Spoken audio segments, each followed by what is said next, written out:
Ted Cruz talked about New York values at the debate, and he talked about it with anger and really hatred. I mean, he was trying to make a point against me.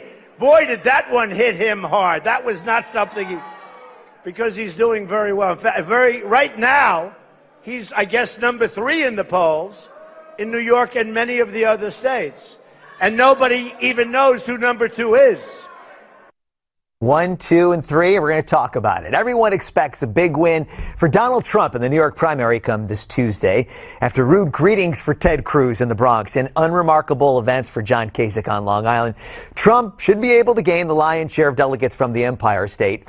We have some new national polls may indicate that Trump's appeal may be growing again after a few rough weeks, and that's where we begin the Friday version of the political animal. Left side, veteran Democratic strategist, speechwriter, and consultant at Catamount Strategies, LLC, Christian Hanley. And right side, veteran Republican strategist and professor at Georgetown University, Bradley Blakeman. Let's talk about these numbers because, recently we're talking about within 3 to 5 percentage points. Donald Trump right now at 45%.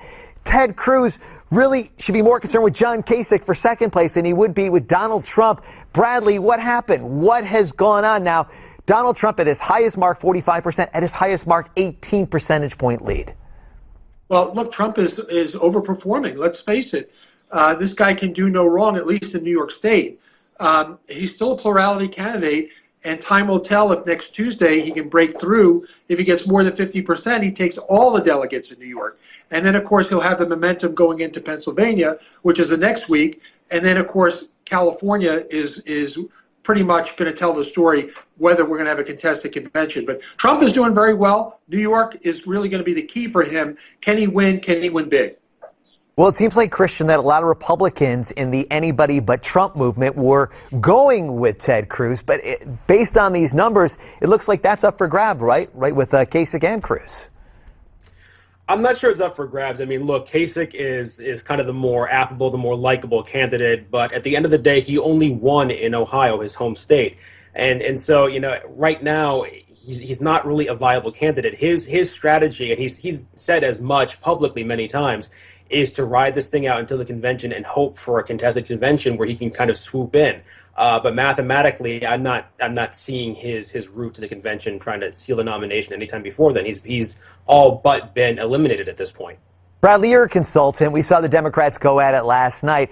What are your thoughts about Donald Trump's decision? It doesn't seem like he wants to debate. We're seeing a lot more of these sort of, town hall settings. It did seem like it softened his image a little bit when he did the town hall. But what are your thoughts? Should Donald Trump get in the ring and go against Cruz and Kasich, or do you think he's doing the best thing right now by just specifically appearing in these town hall sessions?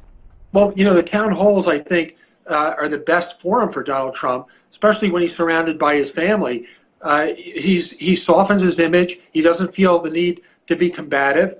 And he gave a very good performance on the CNN and Fox town halls. And I think that is the perfect forum going forward. If I were advising him, I would tell him no need to do any further debates at this point. Stick to the town halls. Stick to your campaign rallies. You're going to get the earned media. No need to debate. And Christian, if you can't debate Donald Trump, and he seems to be on favorable ground right now, obviously New York is his home state. He's got Pennsylvania, Rhode Island, Maryland coming up in a couple of weeks. Is there any way really to make inroads against the front runner? At this point, it's too little too late. The Stop Trump movement is a great idea. But look, Trump should have been taken seriously last summer. He should have been taken seriously all along. Too many people thought this is just a sideshow. This is just for entertainment. And I will admit that there was a certain point last year that I was in that group. I thought it was a sideshow. But he's a serious candidate, and he should have been attacked and taken down a notch a long time ago, back when there was still a crowded field and where he wasn't such an imposing frontrunner. At this point, I'm not seeing a real weak spot. He virtually can do no wrong. We always think it's the end of his campaign. He's said the worst thing possible. He's done the worst thing possible, and he always bounces back from his worst weeks. So, Bradley, what are you going to be looking forward to on Tuesday? What numbers are you looking at? Obviously, that 50% threshold is huge, but what do you suggest for our Newsmax viewers to be concerned about when it comes to the New York primary? Well, what we should be looking again is to see whether he can break through that ceiling and break from being a plurality candidate to a majority candidate. if he's able to do that, and then he leaves he leaves Kasich and Cruz in the dust in New York, he's going to have some real momentum as we move in to the all-important states like Pennsylvania and California. And by then, we're going to know where this thing is going for sure. We will know by Pennsylvania, I think, April 26th, whether or not we're headed to a contested convention. And then we will know absolutely 100%, of course, after California, because then we're at the end of the road and do the math.